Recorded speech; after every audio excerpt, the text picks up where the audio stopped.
Isso é bom. Mas peraí, a igreja, quando eles abriram, ou quando abrem, eles dizem que é para as coisas sociais ou para as coisas espirituais? Você, quando vai lá, ou quando você busca Deus, Zeus, você está buscando coisas espirituais ou coisas físicas? Tá certo? Então tem que ter uma consciência do que você quer na vida. Do bem empregado, da forma como Deus quer que aconteça, é bíblico. E para nós provarmos que o dízimo é um sistema importante que devemos contribuir ainda hoje, nós vamos Tô até ler aqui espirrando, um cara. texto Não trouxe desse, até espirro. de Jesus em Mateus 23, 23. Ele diz assim: ai de vós, escribas e fariseus, Ele tá corrigindo aí, ó. Mais uma vez, mesma porque coisa, só dais tem o isso. dízimo da hortelã. Queria esse do homem ter alguma leite coisa e do mais cominho, plausível para ele ler, mas não e tem. tendes negligenciado os preceitos mais importantes da lei: Da lei de Moisés. a justiça, a misericórdia e a fé. Ah, não, essa é da lei do Criador. Devis, porém, Mais fazer importante, lei do estas coisas, ou seja, dizimar, sem omitir aquelas, que é o amor pelas pessoas.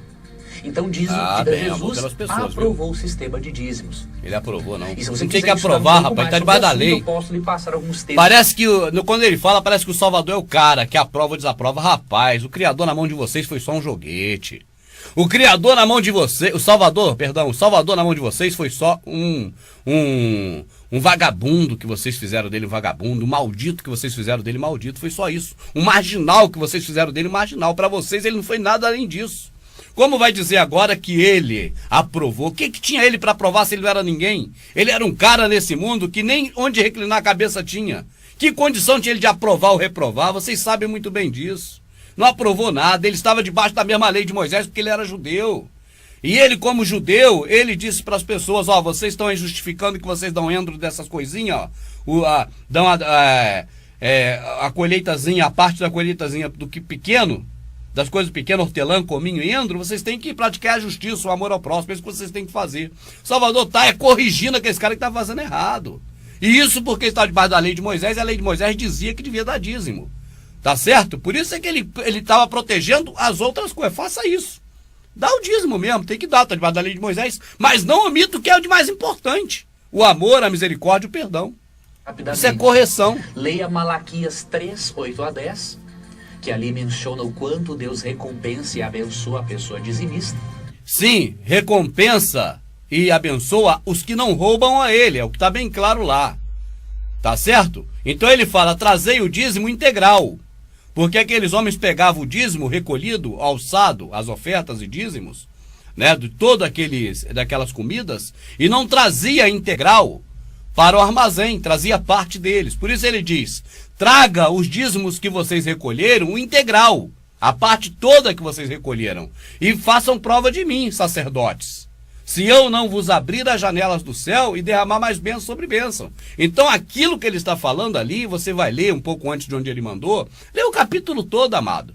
Você vai ver também em próprio Malaquias que os judeus chutaram os levitas para escanteio, e quem estava lá tomando dinheiro dos outros, da viuvinha pobre, por exemplo, e tomando dízimo e tomando tudo, não era nem levita naquela época do Salvador, já era judeu. Eles tinham chutado os levitas para escanteio. Malaquias denunciou isso. Leia Malaquias inteiro. Tem muita coisa importante ali. Tem Malaquias dizendo que vai dar merda, cocô, para esse tipo de conceito religioso comer. Está escrito em Malaquias. Tá certo? Né? Você pode ler, além de Malaquias 3, 8 a 10, você pode ler ali Êxodo 35, a partir do verso 2 ao 5, que mostra o quanto Deus abençoa a pessoa que dá a sua oferta para Deus. Rapaz, ele vai falar agora de Abraão que foi oferecer Isaac. Foi oferecer Isaac, cara. Ele vai falar disso agora. Lá a única coisa que teve de oferta ali foi a oferenda, porque oferta é oferenda. Foi Isaac que ofereceu, o Abraão que ofereceu o filho. Né? Você pode ler 2 Coríntios 9, versos 6 e 7. Né? Então são textos, Provérbios 3, versos 9 e 10.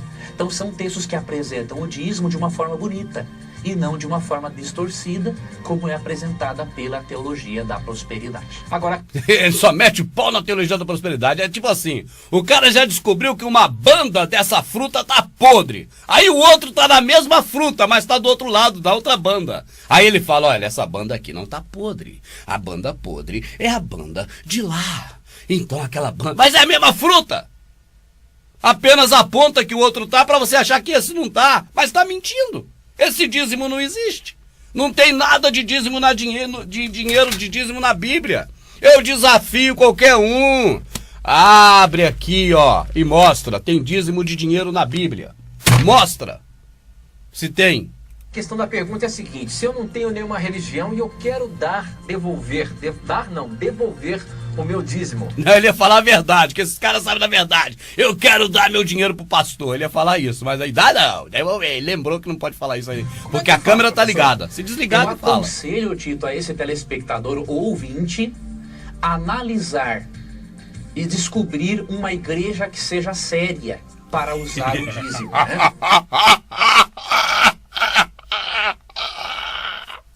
É por isso que eu não gosto de ver antes, eu gosto de ver ao vivo com você, porque a minha reação é espontânea. E nessa hora, não há outra alternativa a não ser rir. Ele quer que você ache a igreja séria. Ir uma igreja que seja séria. Espectador ou ouvinte, analisar e descobrir uma igreja que seja séria.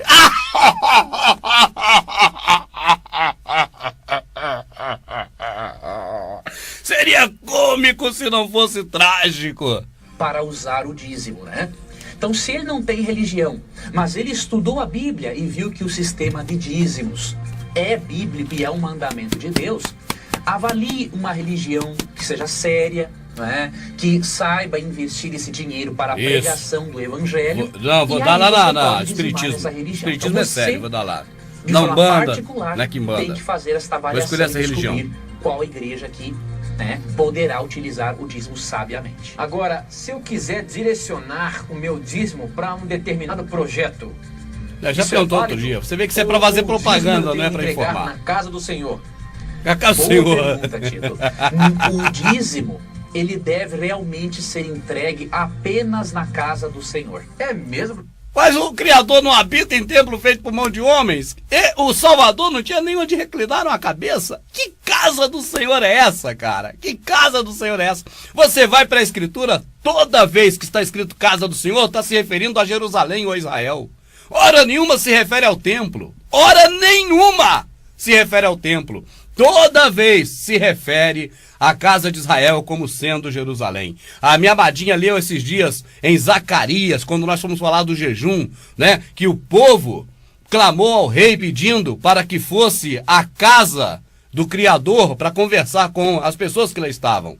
Para a casa do Criador, nesse momento, você repara claramente que é Jerusalém, né? Cuja as paredes estavam derrubadas, os muros, na época do profeta Zacarias. Então você vê o tempo todo Davi falando, alegrei-me quando me disseram vamos à casa do Senhor. Será que ele falava do templo? Peraí, mas o templo não existia, Salomão não tinha nascido ou não tinha ainda construído, porque Davi morreu e o templo ainda não existia. Como Davi disse, alegrei-me quando me disseram vamos à casa do Senhor?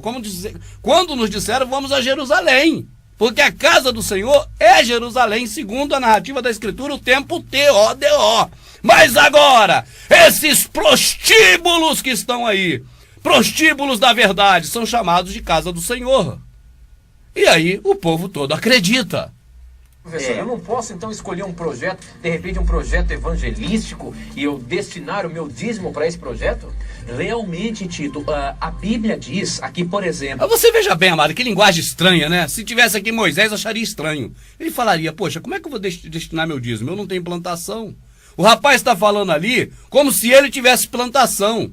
Entende? A plantação de fruta ou de cereais, principalmente trigo naquela época. Peraí, como eu vou destinar o meu dízimo, a minha cega, colheita, a minha plantação para alguma igreja se eu nem tenho plantação nenhuma? Porque o assunto aqui, amado, virou outro. Mas é outro na metalinguagem louca e confusa do sistema religioso. Porque na linguagem da Escritura, dízimo sempre foi cereais, alimentos, frutos da terra. Mas aí ele fala, então eu vou levar meu dízimo no céu. Meu dízimo, como se ele tivesse uma plantação. Não, meu amado, ele não está falando de nada daqui, não. Não é de plantação nem nada daqui, não. É cash. É mamon, M-A-M-O-M, mamon, dinheiro, Deus dinheiro. É disso que eles estão falando. Em Malaquias, capítulo 3, Malaquias eu vou 3. ler esse texto aqui. Malaquias é o último livro do Velho Testamento, né? Exatamente, exatamente. Malaquias capítulo 3, verso 10 diz assim, ó: trazei todos os dízimos à casa do tesouro, para que haja mantimento. Lá, na verdade, amado, na Bíblia de Jerusalém Católica, na Vulgata, que não é esse lixo aqui, Feira de Almeida, é outro lixo, menos lixo, está escrito assim, ó: sacerdotes, trazei os dízimos que vocês recolheram na integral, todo, no geral, trazei todo o dízimo que vocês recolheram e não parte dele. É assim que está na Bíblia de Jerusalém, porque os sacerdotes recolhiam do povo de Israel e não levava todo o dízimo para ser repartido entre o órfão, a viúva e necessitado. Mas eles faziam qualquer coisa, vendia, sei lá o que eles faziam, mas não estavam entregando essa parte. Então por isso é que ele diz que este mandamento é para o sacerdote. É só você ler, meu amado. Leia o capítulo inteiro, lê do começo, e você vai ver isso. Na minha casa. Veja, a casa do tesouro era um compartimento. Para que haja alimento na minha casa, amado, é em Israel. Para que haja alimento em Israel, para o órfão, a viúva e para o necessitado, em Jerusalém, naquela região de Israel. É por isso que ele fala, para que haja mantimento na minha casa. Então você veja, se esses caras tivessem coerência, então seria para haver mantimento lá na igreja. Então o povo precisa de alimento, vai lá e pega alimento. Ele não está falando que é para que haja dinheiro na minha casa. É para que haja mantimento em Jerusalém. Mas vamos dizer que esses caras estão certos. E é para que haja mantimento na igreja. Cadê o mantimento que está lá? Não tem mantimento nenhum lá para ninguém pegar. Isso tudo é golpe, é tudo mentira. É tudo história. No templo lá do antigo Israel. Onde as pessoas levavam seus dízimos. Quando ele vai falar isso, sempre ele dá ele para pensar. Por que para pensar, amado? Porque se ele não parar para pensar, ele acaba falando o que não deve. Porque ele está contando uma história, mas o que ele sabe é outra. Então ele tem que adequar a história. Por isso ele vai falar e dá uma paradinha para pensar, para não falar o que não deve, não ter que cortar o programa, editar e gravar de novo. Dos produtos agrícolas. Então era levado até Deus. E aí tem um texto... Deixa eu voltar aqui que ele falou agrícola. As pessoas levavam seus dízimos dos produtos agrícolas. Então era levado até Deus. Os seus dízimos dos produtos agrícolas. E aí tem um texto, Tito, que vai nos mostrar qual é a finalidade do dízimo. Vamos ver se ele vai falar agora. Vamos ver. 2 Coríntios 9. Ele tem que ler na lei de Moisés. Espera aí, o pastor, o grande homem das informações aí. Se você vai falar de dízimo, você não tem que ir lá na lei de Moisés, não? Não foi Moisés que determinou a lei do dízimo? Se você vai falar de dízimo, você vai a Coríntios pegar um texto que não tem a ver para mentir? Vai lá em Deuteronômios! Vai lá em Levíticos! Vai lá na lei de Moisés! Lê lá o que está escrito sobre dízimo, que aí o povo vai entender o que é dízimo. Você quer ler onde não tem sobre dízimo? Lê lá atrás. Você está falando de quê? Não, está falando de dízimo. Espera aí. Dízimo é aquilo da lei de Moisés, que está falando de Malaquias, até aí tudo certo. Então lê em Deuteronômio, então lê em Levíticos, então lê onde foi criada a lei do dízimo para você falar o que é a lei do dízimo. Se esse homem lesse a lei do dízimo como está em Deuteronômio, que você pode ler, não procura onde está capítulo não, lê tudo. Você vai saber dessas falcatruas e de muito mais que eles fazem. Você iria ver, se você fosse ler, se você for vai ler, que o dízimo é a colheita que as pessoas plantam em Israel, e que agora, no primeiro ano e no terceiro ano, não é todo dia, nem todo mês, nem toda semana, é quando a colheita der. Anualmente, a colheita dá uma vez por ano. Então a pessoa agora pega esse material todo, que é a quantidade de 10% do dízimo, ou seja, 10% da cega, da colheita, e leva para Jerusalém, para entregar em Jerusalém.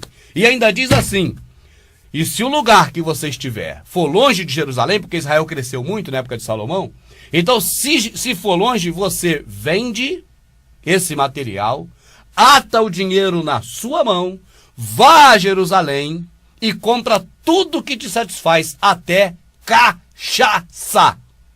É o que está aqui, ó. E coma tudo e beba tudo conjunto dos seus amigos e irmãos. Esse é o dízimo. É isso que está aqui, ó. É um absurdo. Absurdo porque você aprendeu o erro deles. O que está aqui é isso. Era para aquele povo de Israel. E aquele povo de Israel deveria, se fosse longe para levar o dízimo, Não levar, porque é muita... Ah, é dinheiro, não era dinheiro não, meu amado, dinheiro existia, mas era comida. Era longe para levar, porque não tinha às vezes carroça, ou caminhão.